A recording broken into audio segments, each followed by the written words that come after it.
Hello everyone, আমি প্রিয়াঙ্কা দে টাউটিরাম। আজকে যে টপিকটা নিয়ে কথা বলবো সেটা হচ্ছে যুদ্ধনীতি। যুদ্ধনীতি শুনলে সবাই ভাববে যুদ্ধ মানে তরোয়াল নিয়ে যুদ্ধ করা, কিন্তু সেই যুদ্ধ আগেকার দিনে হতো। এখন কিন্তু তরোয়াল নিয়ে মানুষের যুদ্ধ করে না, ওই ছুরি কাচি নিয়ে, তরোয়াল নিয়ে, ভালা বল্লম নিয়ে কিন্তু কেউ যুদ্ধ করে না। আজকালকার দিনে যুদ্ধটা হয়ে গেছে অন্যরকম, যেহেতু এটা কলিযুগ, সুতরাং আমাদের যুদ্ধটাই প্রসেসটাই হয়ে গেছে অন্যরকম। যুদ্ধ বলতে আমরা যে ওই মারামারি, হাতাহাতি, কাটাকাটি বুঝি তা নয়। কারোর সাথে মুখে মুখে কথা বলা, সেটাও একরকমের যুদ্ধ। একই সংসারে থেকেও আমরা একজনের সাথে একজন যুদ্ধ করে যাচ্ছি একই সংসারে থেকে। এই যে আমাদের কোর্ট কাচারি কেস হয়, সেটাও একরকমের যুদ্ধ। তো যুদ্ধের দৃশ্যটা চেঞ্জ হয়ে গেছে, দেখাটা চেঞ্জ হয়ে গেছে। কিন্তু যুদ্ধ আজকালকার দিনেও হয়, প্রতিদিন একটা মানুষকে যুদ্ধ করেই বেঁচে থাকতে হয়। কিন্তু যুদ্ধের কিছু নীতি আছে, কিছু প্রসেস আছে। প্রথম কথা, যুদ্ধ শুনলে আমরা একটা জিনিস ভাবি, তার রেজাল্ট কি? পজিটিভই হতে হবে, যুদ্ধে আমাকে জয়ী হতে হবে। তো ঠাকুর বলেছেন যুদ্ধের ফল কি হবে সেটা তোমার হাতে নেই। যেরকম গীতায় প্রথমেই লেখা আছে, কর্ম করে যাও, ফলের আশা করো না। তার মানে কি? আমার যুদ্ধটা আমাদেরকে এইভাবে করতে হবে যাতে যেটা আমাদের কর্ম। ঠাকুরও যত যুদ্ধ করেছেন সব কিন্তু কর্ম হিসাবেই করে গেছেন, ফল ভেবে কিন্তু যুদ্ধটা করেনি যে এটার ফল কি আমি পাবো, এটাতে আমি জিতবো না হারবো, জয়ী হব না পরাজিত হব, সেটা ভেবে কিন্তু ঠাকুর যুদ্ধ করেনি। ঠাকুর কিন্তু কর্ম হিসাবে যুদ্ধটা করেছেন। কিন্তু আমরা যুদ্ধ শুনলেই ভাবি আমরা জিতবো না হারবো, ফলটা আমরা আগে ভেবে নিই, তারপর কি আমরা যুদ্ধের প্রসেসটা আমরা আগাই। কিন্তু ঠাকুর বলছে আগে ফলটা ভেবো না, যুদ্ধটাকে তুমি ভাববো যে তোমার কর্ম, এটা তোমাকে করতে হবে, এইটাতে তুমি ফোকাস করো। তুমি কি করে যুদ্ধটাকে ভালো মতো করতে পারবে, তোমার কাছে কি কি অস্ত্র আছে, সেটাতে ফোকাস করো। তার পরিবর্তে ফলটা কি হবে, পজিটিভ না নেগেটিভ, সেটা ঠাকুরের হাতে আছে, সেটা আমার হাতে নেই। তো যেটা আমার হাতে নেই সেটা দিয়ে আমি কেন ভাববো?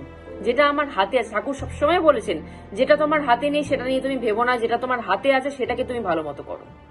কিন্তু আমরা যেটা আমাদের হাতে নেই সেটা নিয়ে আমরা বেশি পড়ে থাকি, যেটা আমাদের হাতে আছে সেটা করতেই আমরা ভুলে যাই, সেটাতে ফোকাস দিতেই আমরা ভুলে যাই। যেরকম ঠাকুর বলেছেন যুদ্ধ করতে হলে মেনলি অস্ত্রের প্রয়োজন, কেউ খালি হাতে যুদ্ধ করতে পারে না। অস্ত্র বলতে আজকালকার দিনের অস্ত্র বলতে কি ভালা বল্লম তরোয়াল না। আজকালকার দিনের অস্ত্র বলতে এক হচ্ছে লোকবল, এক হচ্ছে অর্থবল, দুটো হচ্ছে অস্ত্র। যার কাছে লোকবল আছে সেটা সেটা তার কাছে অস্ত্র। অনেক লোক আছে আমার কাছে, এটাও একরকমের অস্ত্র। যার কাছে অর্থ আছে সেটাও একরকমের অস্ত্র, যে আমার কাছে অর্থ আছে, সেটা অর্থ দিয়ে আমি লড়তে পারবো।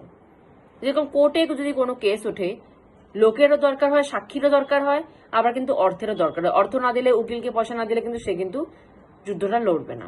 সুতরাং সাক্ষীরও দরকার হয়। যদি সাক্ষীর দরকার না হতো, শুধু তার মানে শুধু যে প্রমাণ, এইটাও একটা বলার বিষয়, কোর্টের কিন্তু শুধু প্রমাণ দেখে না। যদি কোর্টে শুধু প্রমাণই দেখতো তাহলে কিন্তু সাক্ষীর দরকার হতো না। শুধু প্রমাণের উপর বেস করেই কিন্তু উপায়টা বলে দেওয়া যেত বা বিচারটা হয়ে যেত। কিন্তু বিচার কিন্তু শুধু প্রমাণের উপর হয় না, শুধু ভৌতিক বস্তুর উপর, জৈবিক বস্তুর উপর, কিন্তু বস্তুর উপর বিশেষ করে কিন্তু হয় না, সাক্ষীরও দরকার পড়ে।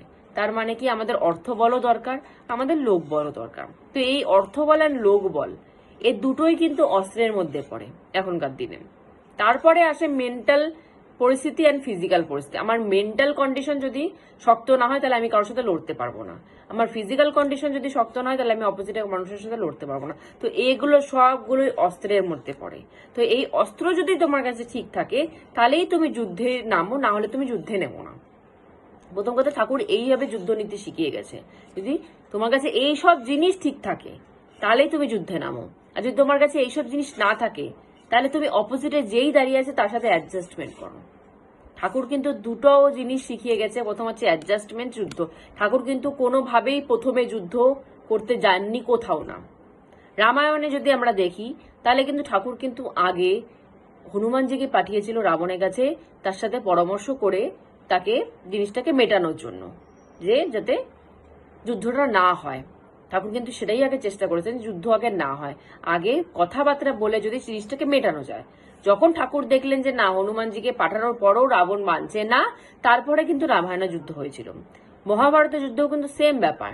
ঠাকুর কিন্তু নিজেই দূত হয়ে কিন্তু দুর্যোধনের কাছে গেছিলেন, শান্তিদূত হয়ে, যাতে তাদের 5 ভাইকে 5টা গ্রাম দেওয়া হোক, তাতে তারা শান্তিমতো বসবাস করতে পারবে। রাজ্য তাদের দরকার নেই, তারা কিন্তু রাজ্য চাননি যে আমাদের রাজ্যই লাগবে, আমরা রাজাই হব, তারা কিন্তু চাননি। ছোট একটা 5টা গ্রাম চেয়েছিল। দুর্যোধন কিন্তু তাদেরকে সেটাও দিতে নাড়াচ্ছিল, সেটাও কিন্তু দিতে রাজি হয়নি। তারপরে কিন্তু মহাভারতের যুদ্ধ হয়েছে। তো ঠাকুর আমাদেরকে প্রথমেই কি বলছেন, যে প্রথমেই যুদ্ধ করতে না, প্রথমে অ্যাডজাস্টমেন্ট। যদি অ্যাডজাস্টমেন্ট হয়ে গেল খুব ভালো, আর যদি অ্যাডজাস্টমেন্ট না হয় কারোর সাথে তাহলেই তার সাথে যুদ্ধ নামো।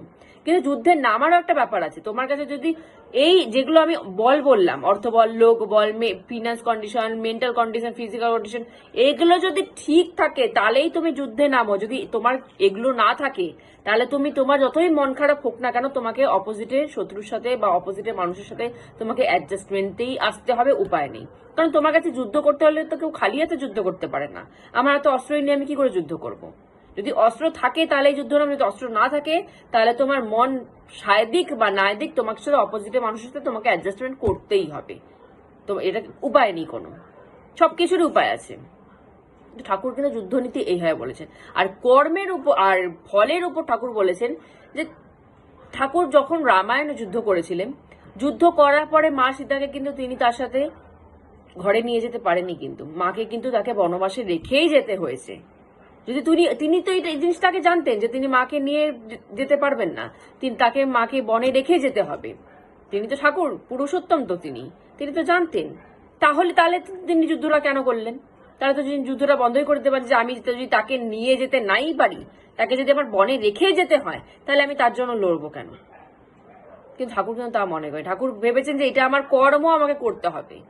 সে আমি স্ত্রীকে নিয়ে যেতে পারি বা না পারি সেটা পরের ব্যাপার, কিন্তু আমাকে কর্মটা ভালো মতো করতে হবে। মহাভারত সেম, তারা কিন্তু পাণ্ডবরা কিন্তু তারা সিংহাসন পেয়ে গেল, কিন্তু সিংহাসন কিন্তু তারা ভোগ করেনি। সিংহাসন পাওয়ার পরে কিন্তু তারা স্বর্গের জন্য কিন্তু বেরিয়ে গেল। তারা 5 ভাই এবং দ্রৌপদী কিন্তু স্বর্গের জন্য রওনা দিয়ে দিল। তাহলে তাদের যুদ্ধটা করে কি লাভ হলো? সিংহাসন পাওয়ার পরেও তারা ভোগ করেনি সেরকম, তারা কিন্তু কিছু বছর পরেই স্বর্গের জন্য বেরিয়ে গেছিলেন। তাহলে তাদের যুদ্ধটা করে কি লাভ হলো? মহাভারতে যুদ্ধর পরে শ্রীকৃষ্ণ প্রথম কথা কিছু পাওয়ার তো ছিলই না, কিন্তু মা গান্ধারীর থেকে কিন্তু তিনি অভিশাপ পেলেন, তার বংশ পুরো ধ্বংস হয়ে যাবে। সেটা কি শ্রীকৃষ্ণ জানতেন না? ঠাকুর কি জানতেন না যে যুদ্ধটা শেষ হওয়ার পর মা গান্ধারী তাকে অভিশাপ দেবে, তার বংশ পুরো ধ্বংস হয়ে যাবে? তিনি তো সব জানতেন। তারপরেও তাহলে তিনি কিছুই তো পেলেন না, উল্টো ধ্বংস হয়ে যাবে বংশ, এই অভিশাপ নিয়ে তিনি ছড়ে গেলেন সেখান থেকে। সেটাই তিনি মাথা পেতে নিলেন। তাহলে তার লাভটা কি হলো? কোন যুদ্ধে কি কিছু ঠাকুর লাভ পেয়েছে? ঠাকুর কোনো যুদ্ধে, আমি যতটা আমার দৃষ্টিভঙ্গি দিয়ে দেখি, ঠাকুর কোনো যুদ্ধ করেই কোনো কিছু লাভ পায়নি সেরকম। তাহলে ঠাকুর যুদ্ধ কেন করলো? কারণ ঠাকুর সেই যুদ্ধটাকে কর্ম মনে করেছে, এই জন্য ঠাকুর যুদ্ধ করেছে।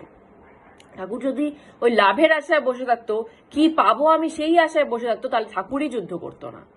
ঠাকুর কিন্তু কি পাবো সেই আশায় কিন্তু যুদ্ধ করেনি। ঠাকুর দেখিয়ে গেছেন যে যুদ্ধটা আমার কর্ম, আমাকে করতে হবে। আমি কি পাই না পাই, কিছুই পাবো না, তাহলেও আমাকে যুদ্ধটা করতে হবে, যেহেতু আমার কর্ম এটা। আমি পাবো বলেই যে আমি করবো, আমি না পাবো বলে আমি করবো না। আগের থেকে আমি ভেবে বসলাম যে আমি পাবো না, সুতরাং আমি মানে করবোই না, আমি ছেড়ে দিলাম। ঠাকুর কিন্তু সেটা শিখিয়ে যায়নি। ঠাকুর শিখিয়েছে তুমি পাবা না জেনেও তোমাকে কর্মটা করতে হবে, তোমাকে যুদ্ধটা করতে হবে। তো যুদ্ধনীতি কিন্তু এইভাবেই তৈরি হয়। প্রচুর কিছু আছে একটা যুদ্ধ করতে গেলে। আজকালকার দিনে যুদ্ধ তো মুখে মুখে হয়, মনে মনে হয়, সংসারে হয়, কোর্ট কাছারিতে হয়। তো সেগুলো তো অনেক নীতি আছে। তার মধ্যে আমি কয়েকটা নীতি, মেন নীতিগুলো আমি তুলে ধরার কিন্তু চেষ্টা করলাম। তো কেউ যদি কোনো কিছুতে আগে দেখবেন যে জিনিসটা সঠিক কিনা, তার সাথে অ্যাডজাস্টমেন্ট করা যায় কিনা। অ্যাডজাস্টমেন্ট যদি করা যায় খুব ভালো, না হলে যুদ্ধে যাবেন। যুদ্ধে যাওয়ার জন্য আমাদের কি কি দরকার আছে সেটা দেখবেন, দেখে তারপর কিন্তু যুদ্ধটা নামবেন। না হলে কিন্তু যুদ্ধটা নামবেনই না, পিছিয়ে যাবেন। তার সাথে যে করে হোক অ্যাডজাস্টমেন্ট করে নেবেন। আর যদি আগেই ভেবে বসেন যে আমি ফলটা, পরিণামটা আমার নেগেটিভই আসবে, নাই আসবে, তাহলে কিন্তু আপনি যুদ্ধটা করতেই পারবেন না। সুতরাং এত কিছু ভেবে চিন্তে একটা জিনিসে কিন্তু আগাবেন। যুদ্ধের কিন্তু অনেক নীতি আছে, সেই নীতিগুলো ফলো করে কিন্তু যুদ্ধটাতে আগাবেন। তো আজকে আমরা এখানে স্টপ করছি। জয় গুরু।